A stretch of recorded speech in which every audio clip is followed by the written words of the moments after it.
we talk a little bit about where fat grafting first began over 100 years ago, but was used intermittently until it was really refined as a technique, mostly for volume enhancement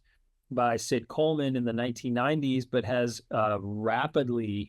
rapidly evolved since then to not only become more consistent with respect to volume, but in recognizing all of the wonderful changes. For example, when you are injecting fat to reconstruct a lumpectomy defect or to reconstruct a small breast that the patient doesn't want to have an implant placed for and a flap is too much for.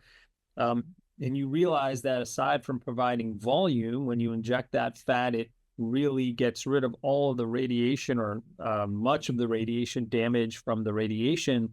that has been placed on that breast. The whole idea that there are incredible regenerative components within the fat that we're grafting